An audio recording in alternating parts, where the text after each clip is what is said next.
Welcome to Sri Academy online teaching classes 2020-21 सुप्रभात। मैं नीलम त्रिपाठी आज एक नए अध्याय के साथ प्रस्तुत हूँ। वह अध्याय है यह मेरा और यह मेरे मीत पाठ का अगला भाग। तो बच्चों आइए इस अगले भाग को देखते हैं। वह व्यापारी मित्र ने व्यापार करने की जो योजना बनाई, दोनों मित्र गले मिले और एक दूसरे से विदा हुए। मंत्री राजकाज में लग गया और उसका व्यापारी मित्र अपने व्यवसाय में अनुभव और विपत्ति का मारा होने के कारण उसने अपने व्यापार में अपनी पूरी शक्ति और बुद्धि लगा दी और व्यापार चमक उठा। उधर मंत्री संपन्न था लेकिन सुखी नहीं। कारण यह था कि उसका बेटा बहुत ही नालायक था।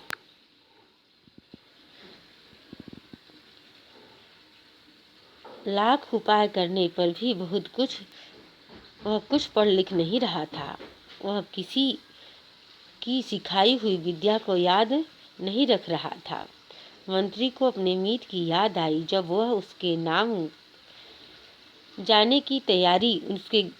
पास जाने की तैयारी कर रहा था तो उसके बेटे ने भी साथ चलने की जिद पकड़ ली।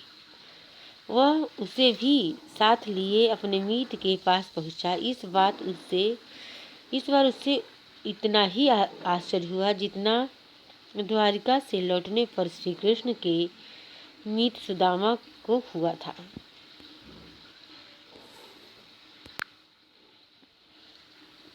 मीत सचमुच लखपति हो गया था। उसने मंत्री का भव्य स्वागत किया, लेकिन मंत्री को तो अपनी ही चिंता सता रही थी। मित्र ने जब चिंता का कारण पूछा तो मुंह लटकाए है उसने कहा, क्या कहूँ मीत, तुमसे सहायता प्राप्त कर मैं विद्वान बना, राजमंत्री भी हूँ। वह सारी सुविधाएं होते हुए भी मेरा पुत्र कुछ भी सीख नहीं सका। बातचीत के दौरान व्यापारी मित्र मंत्री पुत्र के बारे में सभी बातें जान गया। उसने पुत्र से कहा, अरे तुम अपने ही पाँव में कुल्हाड़ी मार रहे हो। 5 वर्ष पहले मेरा क्या हाल था देखो। हाँ, आप एक दरिद्र बालक थे। शाबाश। अब बताओ कि मैं लखपति कैसे हो गया। मुझे नहीं मालूम। तो मैं बताऊं? बताइए। क्योंकि मैं अपना और अपने मीत का रख के अपना व्यापार चलाने लगा कि यह भाग मेरे मीत का है और यह मेरा है। इस तरह से आधा पैसा दूसरे व्यापार में और आधा पैसा दूसरे व्यापार में लगाता था, जिसकी वजह से दोनों तरफ से मुझे लाभ होता था और मेरा व्यापार दिन दूना और 4 गुना बढ़ता गया, जिससे मैं लखपति बन गया।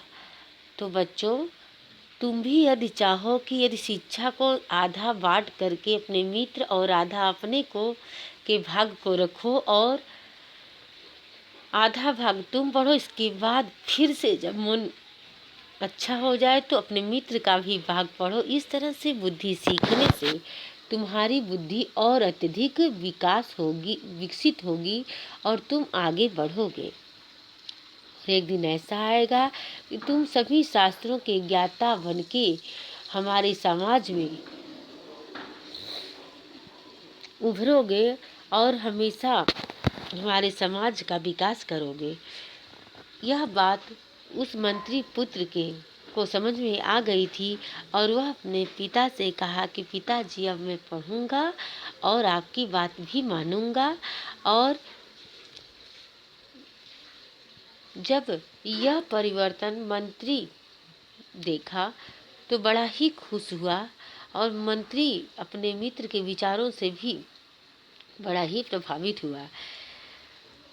इसलिए कहा गया है कि बहुत अत्यधिक धन कमा लेने पर भी यदि पुत्र ना पढ़े ना लिखे तो मन में, हर माता पिता के मन में यही विडंबना विद्यमान होती है कि उनके पुत्र को पढ़ना चाहिए, क्योंकि वह उनके भावी भविष्य हैं। उनको आगे बढ़ने से ही उनका सम्मान बढ़ेगा। तो बच्चों को अपने माता पिता का भी ख्याल रखते हुए उनके मान मर्यादा को बनाए रखना चाहिए और वो जो सीख दे उस पर अटल होना चाहिए तथा अपनी शिक्षा दीक्षा पर पूरा ध्यान भी देना चाहिए।